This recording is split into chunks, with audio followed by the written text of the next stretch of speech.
The idea is you get out of North Bennett Street, you start your journey, you become a journeyman. That's the idea. Okay, let's stay high level. Okay, you're getting into too much detail. What changed? Why are you back? He just kept begging me to come back, and like, dude, all right.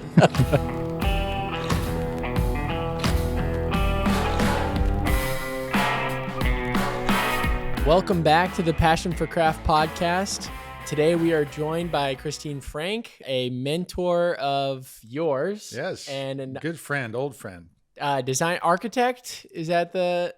I'm sorry, Yep. I should have done my background history. I just know you as Christine. Yeah.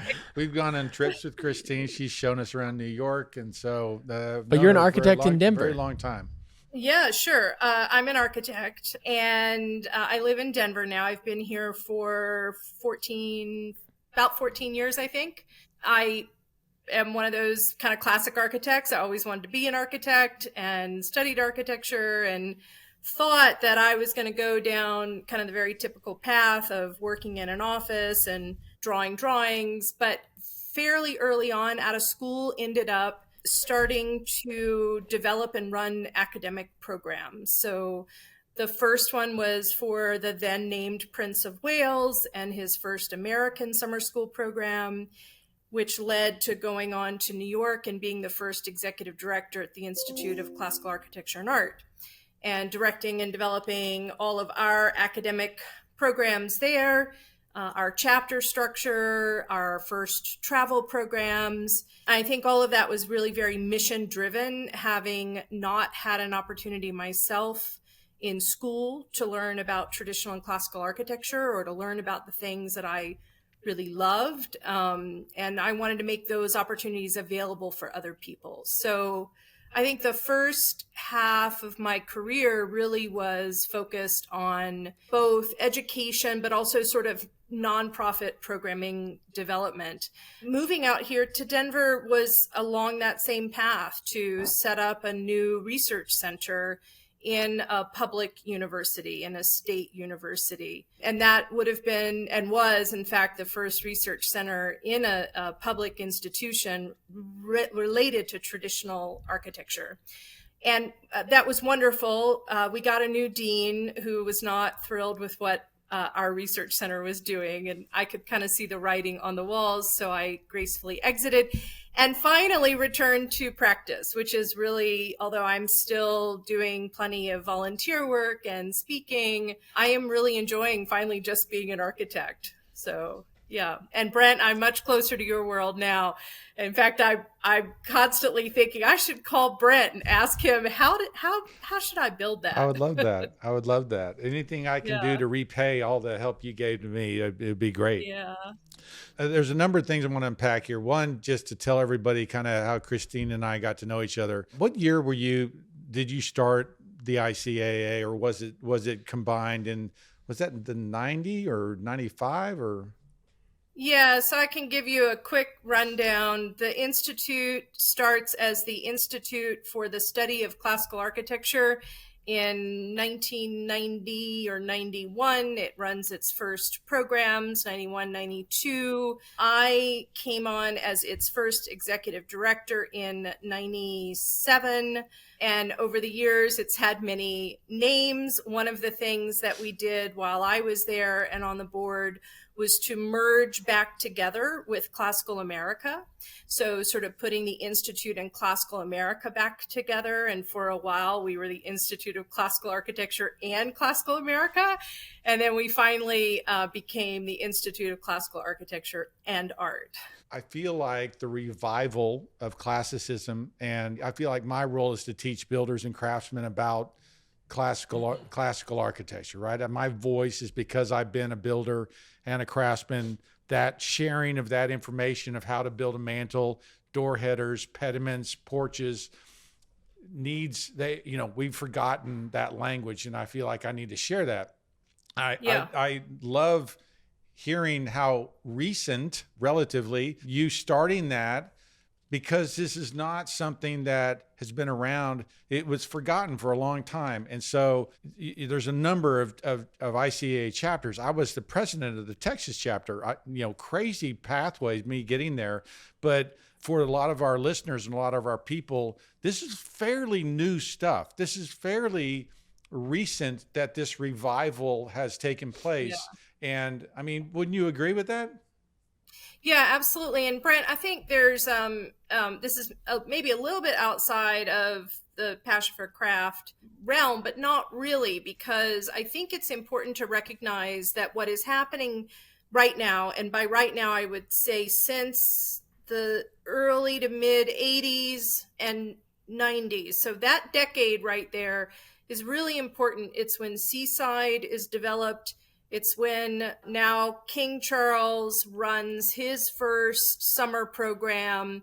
So I think there were some torchbearers like Classical America and Henry Hope Reed, who were a very limited number of people. I think the tradition of traditional and classical architecture maintained, I think, most strongly in the Southeast. But then in the 80s and 90s, partly, I think, emerging out of postmodernism and a re-interest in the past, we see this newest renaissance. And I would really call it a renaissance because, it is a rebirth of ideas made fresh and new again. And yeah, I would date that in urbanism. And that's the part I mean is maybe a little outside of the passion for craft, but not really, because it's about how we build communities. Yeah. So, my role as architect, your role as craftsman, builder, and designer, and the urbanist's role of creating the landscape in which all of what we do comes together. It's one whole big revival. Yeah. And it has to be. We've done a whole episode on new urbanism and what it looks like to have not just a building that, speaks to the past, but, a full community that works together towards creating something beautiful. So walkability, right there with you. So it goes back again to our path. I start taking classes at the ICAA probably late 1990s. Well, it probably is actually early 2000s. And then I begin to understand classicism. I'm taking these proportion classes. I'm going to New York. I probably went to 4 different classes and learning about this and kind of putting all this together. At the same time, in 2004, I wrote my book on historic millwork. And then I got approached by somebody to be the official licensee for architectural interiors at Winter Tour. And so that led to a publisher coming to me saying, hey, do you want to write a book on Winter Tour? And so I was like, sure, that's great. Well, I started going into these rooms and I really wasn't sure what I was looking at. And I was like, I remember. And I was like, okay, this is Georgian. I know this is federal, but what in the world? And so I reach out to Christine, and through Pete, I think, is how we kind of, and she graciously came along beside me and really walked with me hand in hand through Winter Tour, explaining what was happening. And so that's where our friendship started. We went to New York, walked around with her with all the kids. I mean, she knows my family, she knows everybody. So that was a fun time as I remembered that, and going through and looking at those rooms and kind of you explaining that. That was the early part of our friendship. Yeah, I think, Brent, that's so much of what really underpinned the work I did at the Institute. In many ways, it was really just helping people to see the classical language of architecture and how it runs through time and has these commonalities through time and differences. And seeing that as a root of much, not all, but much of American traditional architecture, and all the different kind of styles and traditions that we work in and that we have at our fingertips to pull from today. Yeah, like I think about teaching like the AIBD guys, the American Institute of Building Design. I say guys because they're mostly guys. There were a few women in there. Watching the light bulbs come on when you relate to someone that, if you look at that thing you call a casing, you, Mr. Builder, call a casing around the door, and then you look at a classical order and you look at the architrave or the beam, what's happening there? This thing that's spanning the opening and in an analogous way holding the opening up. Yeah. That's the same thing as the beam. And by the way, if you look really closely, the shapes are all the same, so I think there's just, it's like the scales fall from your eyes at a certain point and you can see the language and you can see the pieces and parts. And then you can see how they're different at different times. Yeah, it's exciting. Yeah, I find it inspiring too. I find that, looking at the way they used to build is, and especially the way we aren't building today, it's just, it's inspiring. So the other piece I want you to share for us, because I think it demystifies the architect and architecture today. I know a lot of builders and craftsmen can be intimidated by the architect and what the architect knows, the separation between design and building. Why are you so scary? Your journey, right? I mean, at UVA and the modernism, and then, I think it was your love. You grew up near Williamsburg or in Williamsburg. Mm-hmm. If you hadn't had that love for traditional building and stuff, I don't know if you could have made that path that you made, but you were trained as a modernist, really, right? And then kind of this love of classicism. How did you get there? How was that path? Well, it goes back to something we were talking about just a moment ago, and that is the state of our communities in this country and, sadly around the world as well. Yes, I grew up in Williamsburg, Virginia. So I grew up surrounded, a small town. It's bigger now, surrounded by beautiful buildings, beautiful landscape, materials. There was sort of materiality to the architecture.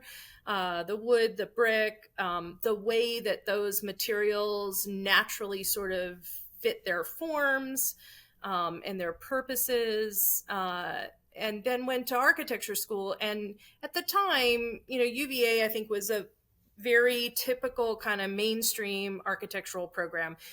In the mid 80s to 1990, when I graduated with my undergraduate degree, it was still very much a kind of Bauhaus inspired and Bauhaus influenced program.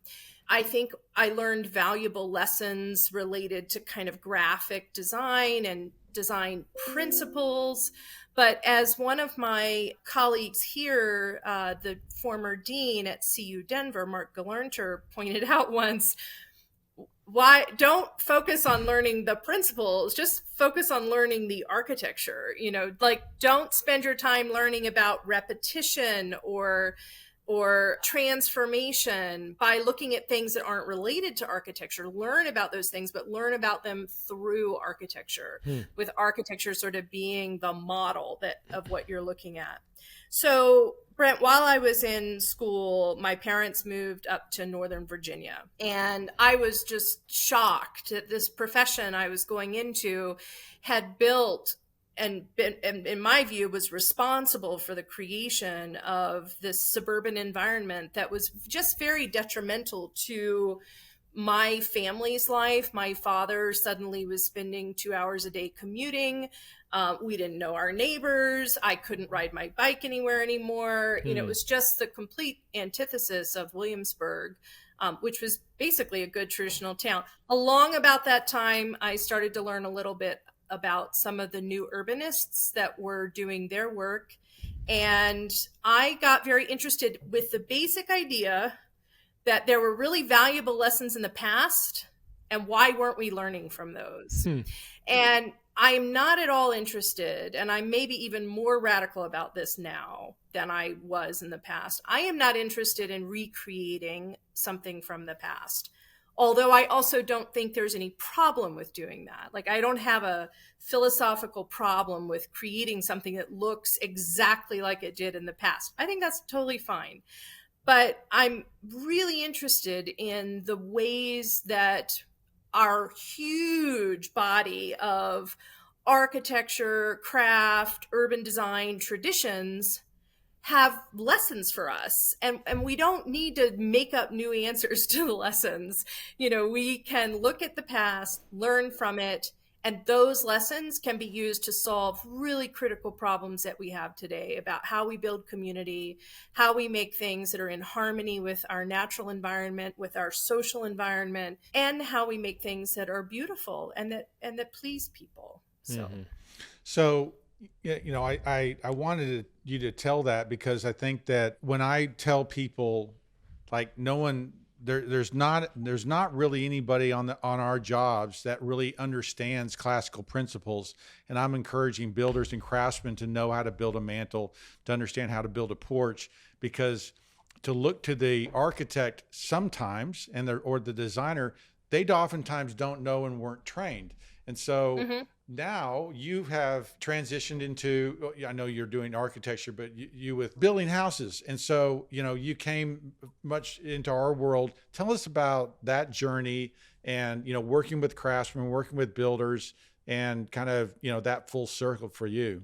So I started out working with the wonderful Alan Greenberg when I graduated from the University of Notre Dame. I had previously worked for architects in high school and, had always been working with architects. And Alan Greenberg's classical architect. Yeah, one of our greatest classical architects in the United States. Retired now from practice, and just a wonderful human being and an extraordinary architect. Anyway, so I kind of cut my teeth at the highest level, I would say, of classical architecture.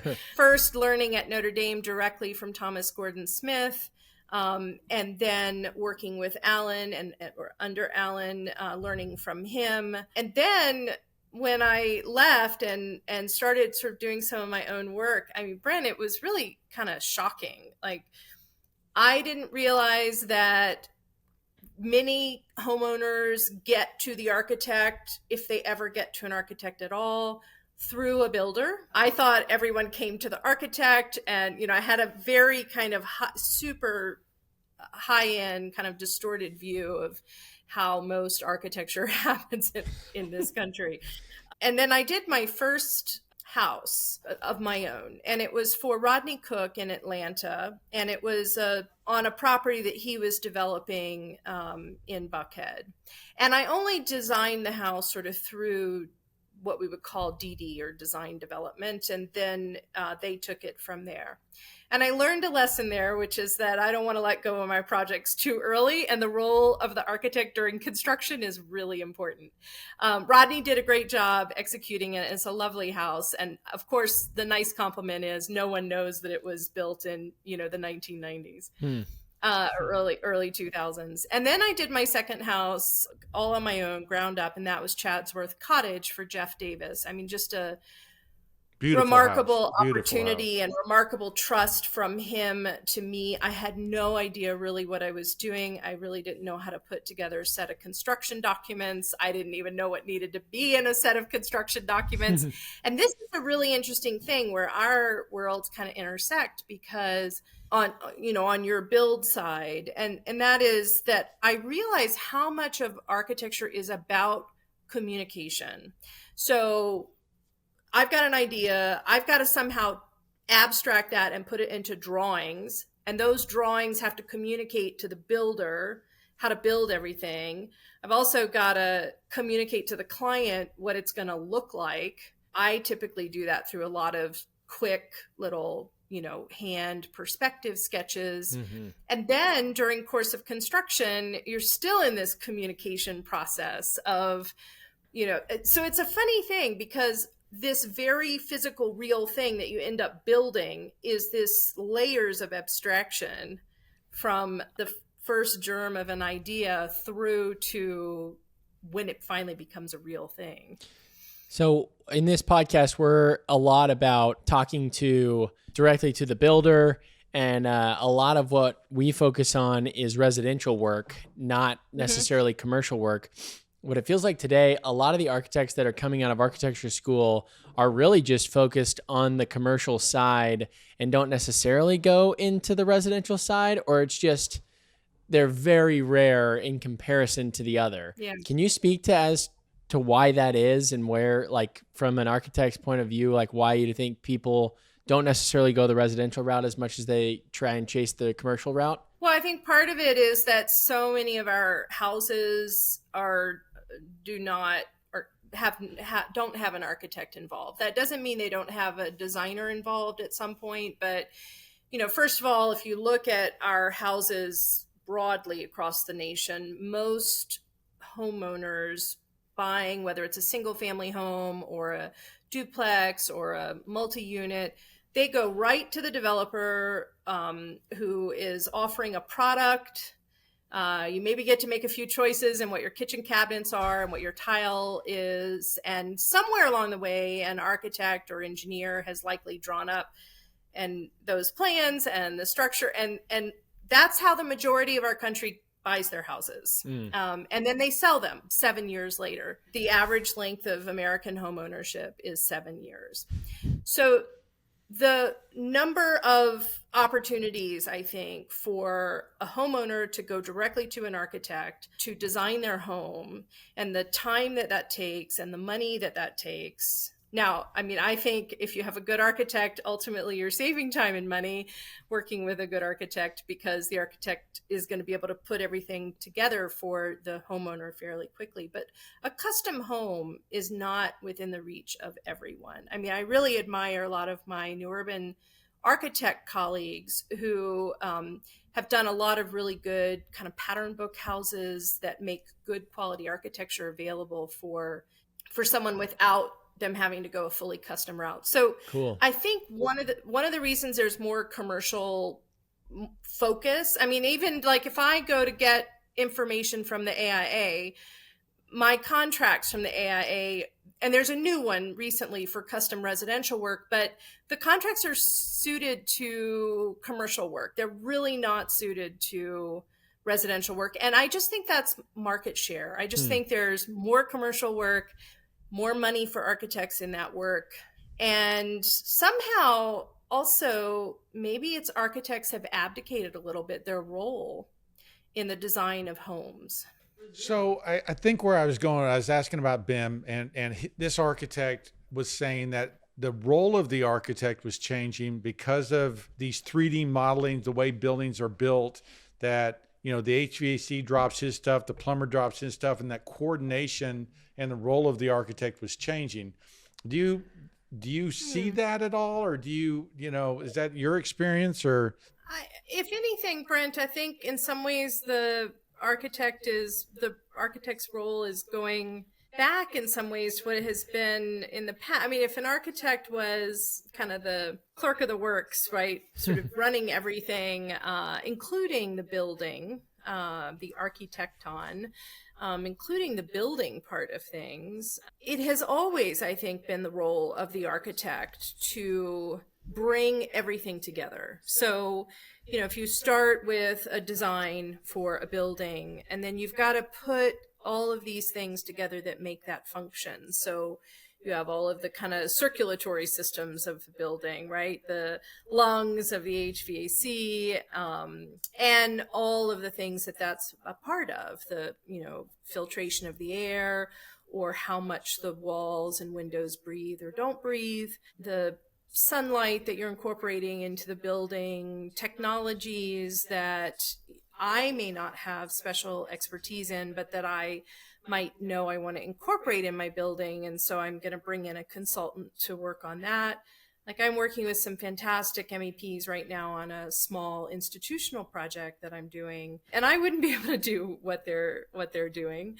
I'm interested in bringing all that together in a way that fits. And so, for example, if I'm sharing my base drawings with them so that they have something to work from, I don't work with Revit. I still work in AutoCAD in 2D, which I think is, because I learned to draw and draft with a pencil and a T-square and a parallel, I think I'm just kind of more comfortable with that. I know that, there are, I think, interesting things happening with AI. And frankly, I'd be perfectly happy if I could tell my AutoCAD program, hey, here's what my wall section is going to be, and here's my sketch of the floor plan. Now you go draw it up for me. But then I'm going to come back and work all of that, because for me, Right.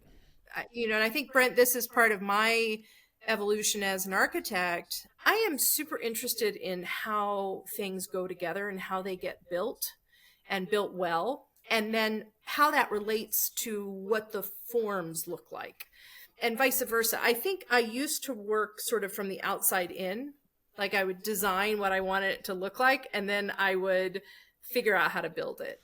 I'm a lot more interested now in working with the materials at hand and their characteristics, and working sort of back towards the forms, because I think that's a more authentic architecture. Well, I don't know. I don't think it changes it that much. Well, actually. I think one of our last conversations, I think I remember this right. You were asking, hey, what do you think about me getting my builder's license? And I think the ultimate model should be that the architect is a builder and the builder understands design and architecture. They don't need to be separated like they have been, where, the builder's subservient to building whatever the architect draws. And, sometimes that can't be done. So I'd love it.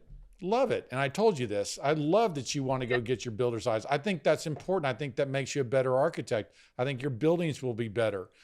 Right. I mean, that's the revolution and return, the renaissance I would like to see. Yes. And I think, Brent, this is something that is, I think, maybe different with architecture today. Cameron, my partner, he is an architect and a builder, and he operates as a small developer. So he purchases a property, designs a new house, takes the old house down and builds a new house speculatively and sells it. In one way, he's lucky he doesn't have to work with clients. In another way, he's impoverished. He doesn't get to work with clients. And I feel like I have learned so much from him about how construction occurs and how it is sequenced. It really has changed my ways of thinking about what I design and thinking through it from the builder's perspective.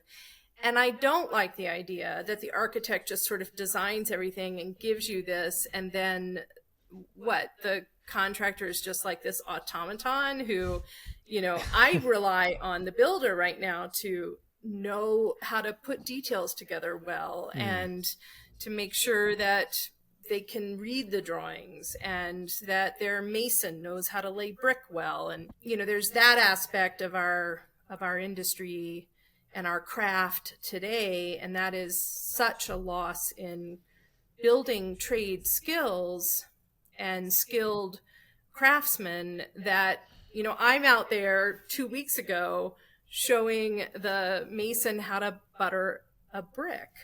Oh, no.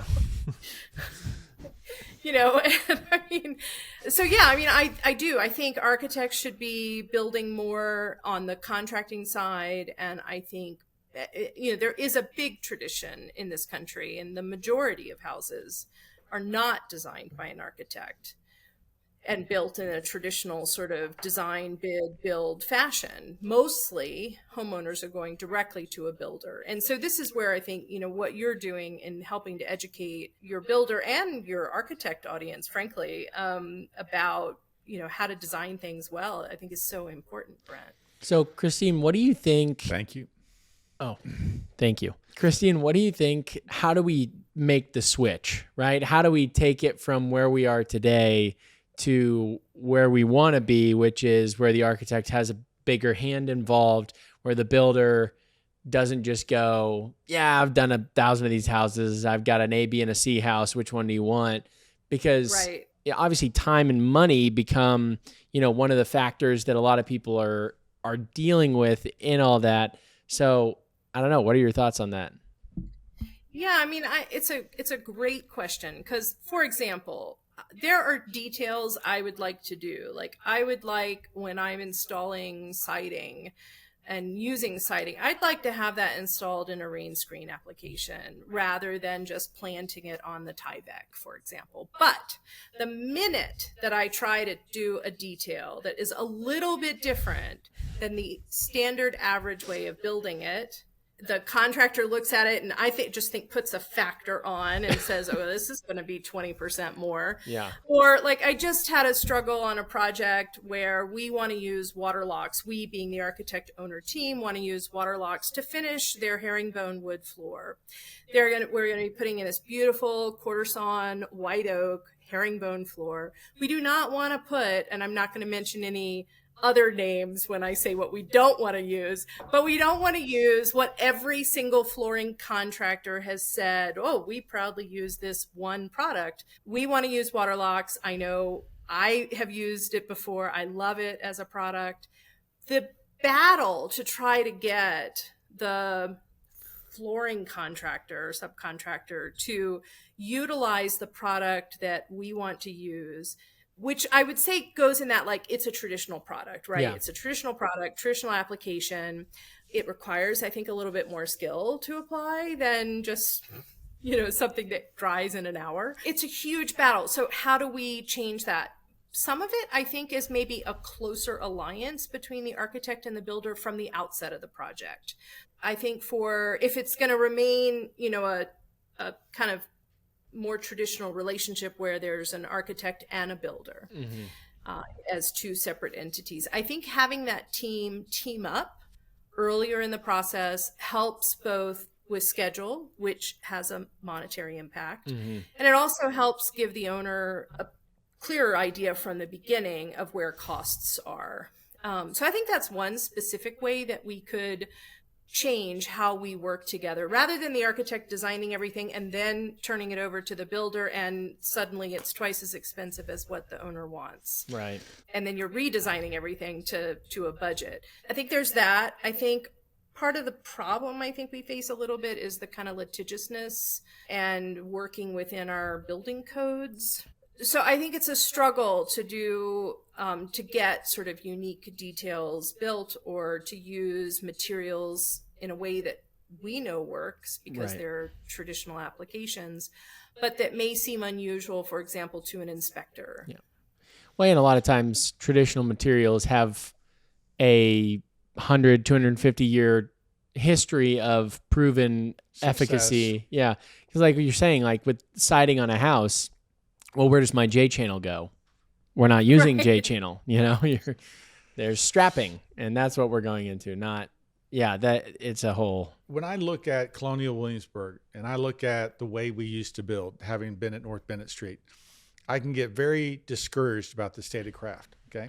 But then I look at some of the things that we're able to build and some of the things that are being designed. And I'm like, well, maybe we're actually, if the 1970s were the low point, 1980s with mansions, maybe because of Seaside, because of new urbanism, we're actually in a renaissance in some ways.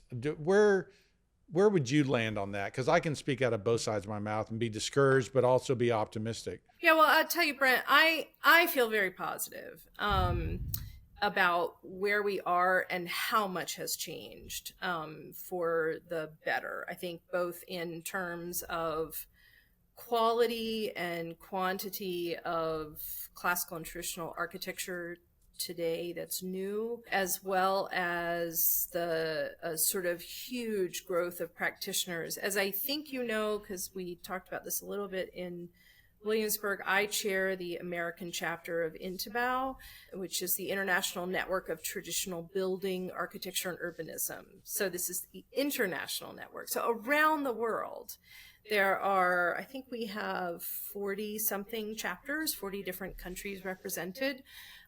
South America, just about every continent around the globe, we have a chapter base there. And what I see out of that is that architects and builders and individuals, not just professionals, but lay people also around the world, understand and are seeking out knowledge of traditional ways of building, because They're using mostly sort of low-tech materials, things that don't require huge amounts of carbon to transform them into our building materials, for example.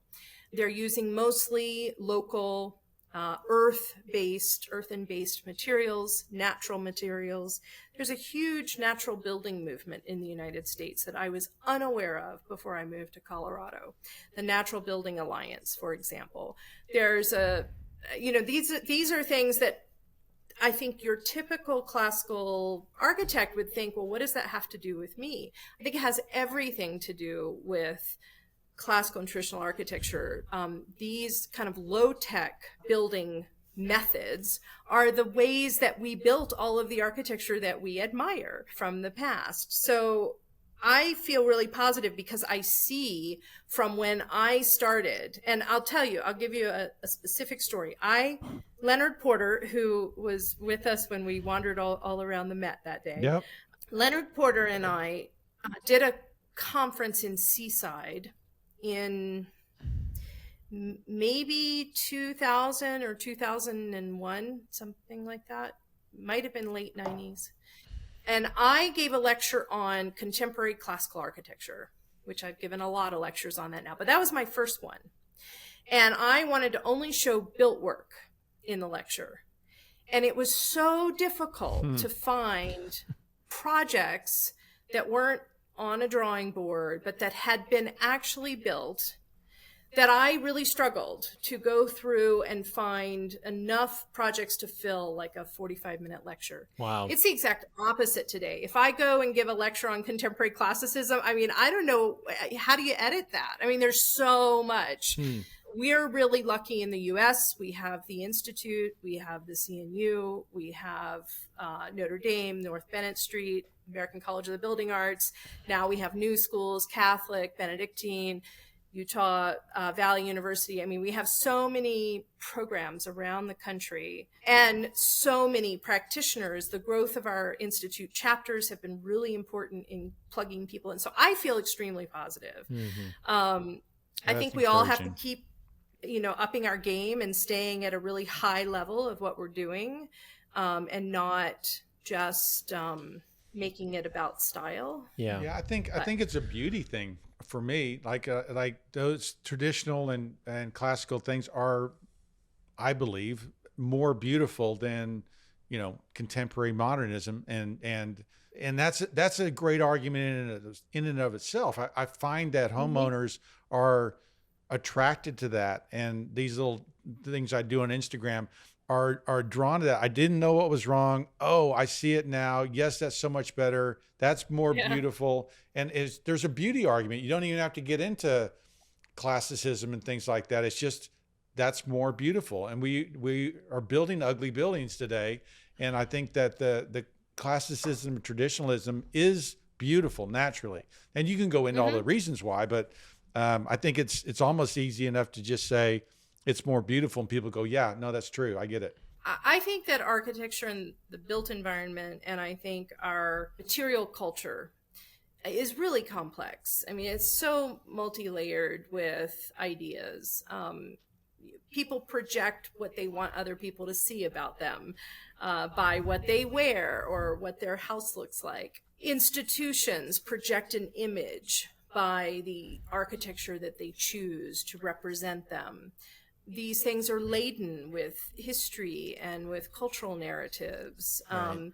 People have different taste. Some people really find modernist-derived architectures beautiful. I find some modernist architecture kind of serene, I agree with that. In a kind of minimalist sense. It's calm. I don't know how I would live in it. I wouldn't. I mean, look, I've got all my ornament. I love ornament, but it's very complex. It's not a simple thing. And one thing I thoroughly and completely reject is the idea that we must do one thing or the other. And I think that contemporary classicists do themselves no favors whatsoever by saying what we do is good and what everybody else does is bad. I just think that is just completely wrong. Yeah, I agree. I agree. Part of the ICAA is the new Vitruvian. Is that right? Is that their new? Yeah, the new Vitruvians. Yeah. What is that group? Because we had a representative come and talk to us about that, and I was like, oh, cool, seems fun. But I haven't heard of that. What is that? Well, so a lot of the chapters have started, and I'm not on our national board anymore. I'm just kind of a member now, which is nice. But a lot of the chapters and our national office really encourage the starting of kind of young chapters. And I think it's maybe not PC to use it to call them young professionals. So a number of chapters have emerging classical architects. And I think our New England chapter has the new Vitruvians or the young Vitruvians.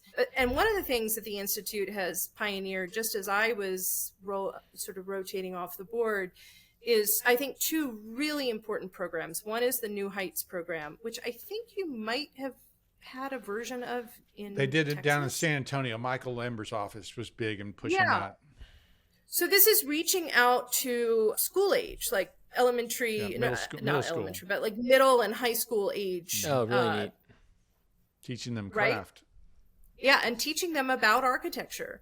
And then also, really, this has been, I think, under Michael Mesko's direction, taking the Institute to schools of architecture and doing like a crash course in classical architecture. All the students attend. They're going to be doing one at Cornell. There's a new group at Cornell that has been having some lectures and discussions about contemporary classicism.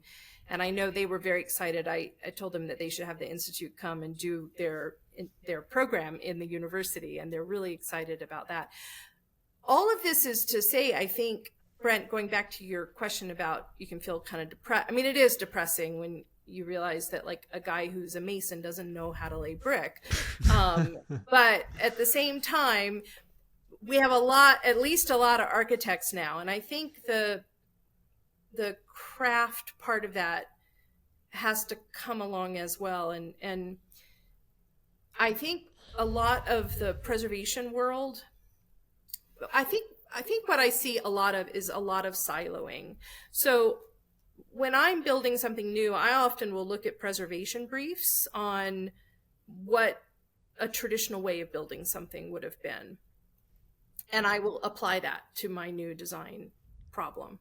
The preservation world, preservation architects, preservation knowledge, the building world, for example, there's the Keep Craft Alive initiative. That is something that, yes, we need to keep our building crafts alive.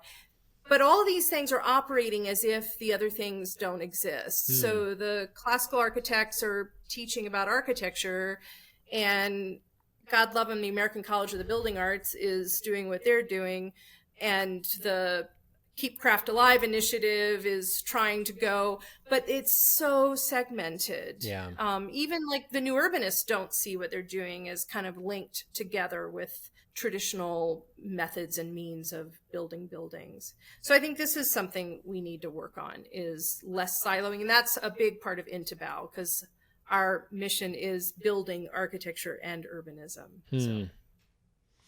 Well, I think we're getting close on time. Thank you for coming and sharing. And you know, it's great seeing you, and I love your perspective that you're helping share to our audience. It gives us great perspective, and so I appreciate that. I'm your biggest fan. You're so sweet. You're so sweet. Well, I haven't piped up yet here on the podcast, but I'm just kind of sitting back and listening to the experts. But the book that you did with Brent, Traditional American Rooms, very helpful, beautiful book. And I just want to ask, like, what's your favorite room in Winterthur? Oh, goodness. What's your favorite child? I think I'm going to forget the name of it, but Brent, do I recall correctly that one of the rooms is by Asher Benjamin? Yeah, that'd be the Federal Parlor. Yeah. Yeah. So I think something that so interests me is early American architects adopting classical architecture, because they make it look like something that has never looked like before. And I think it's maybe not right to call it naive, because it isn't. It's very carefully studied, but it's just so free in what they were doing. I love that. So a lot of interpretation, like we always talk about, like you put, like the ionic part of the capital that comes out, a lot of people stylize that to, like, if you're a rancher, you'd have like a longhorn on it or something, Yeah. And that is in the nature of classical architecture and always has been. So we need to keep doing more of that. Yeah, that's cool. For sure. Christine, great seeing you. Love it. Great to see you too.